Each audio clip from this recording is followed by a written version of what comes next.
go for a ride back in time?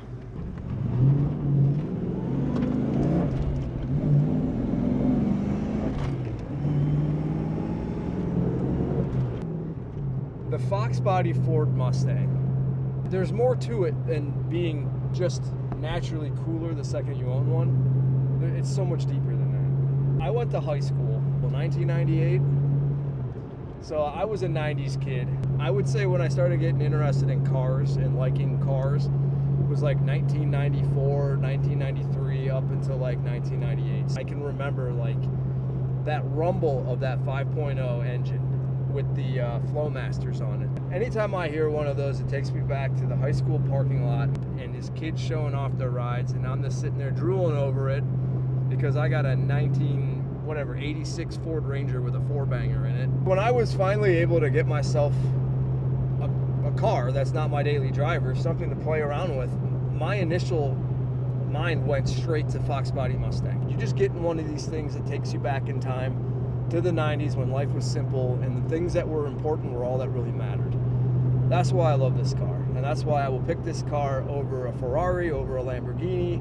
You know, I have a Shelby as well, an 07 Shelby. And that car, while it's cool, a 10,000 mile GT 500, that's absolutely perfect. It's a cool car, but at the same time, it does not present the same feeling when I'm sitting in it driving it that this car does. It just blasts me back to high school, that's all. And that sound, right? Listen to that. It's beautiful. Sure, the frame rattles off, the whole car's shaking, but that's the beauty of the 90s, right? It's not like it is now.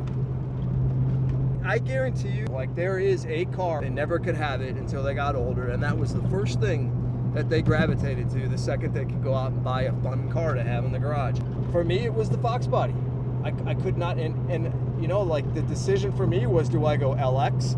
Do I go GT, or do I go with a notch, right? That was my choice. It wasn't like, well, I love the IROCZ. I'd love to have one of those too. But like, I immediately went to the FOXBODY. I don't know what it is. Something about Ford. It's something about the history of Ford. The way that Ford has always like fought to win. I identify with that, right? It's all part of America. What makes America great. That's why I went with it. Just the rubber on the road, right? Oh, that was weak. That was weak.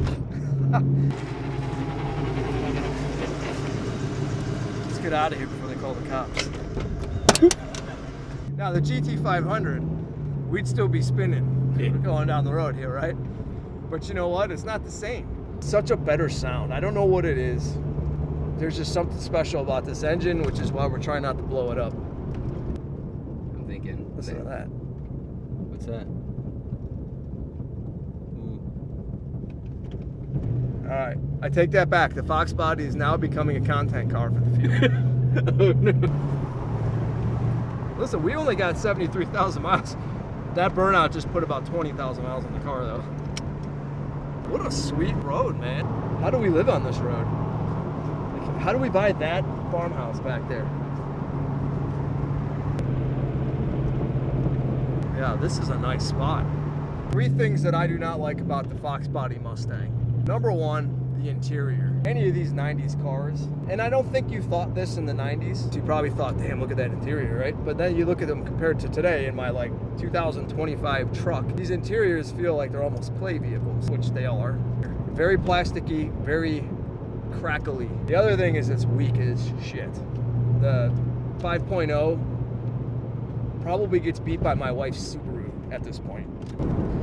And the third thing I don't like about it is the handling. This car going around a turn is probably equivalent of driving a Sprinter van around a curve now compared to cars, an average family car in 2025. You're not gonna go ripping through country roads, tanking curves and stuff, right? It's just not gonna happen. You know, it's a sports car. It's supposed to have excelled performance over an average car, and this thing is just, you know, we're gonna go off the road right there.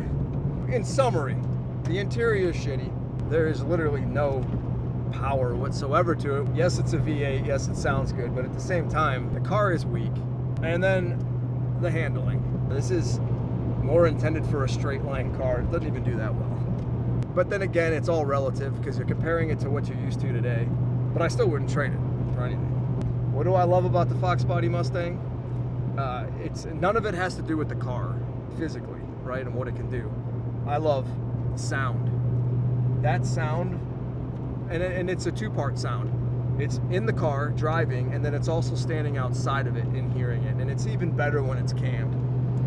I love the nostalgia that I feel when I'm driving it, reminding me of the 90s and life, and you know, just this is when I was brought up. This is when I grew up, in the 90s. And the other thing I love about it is the Ford history.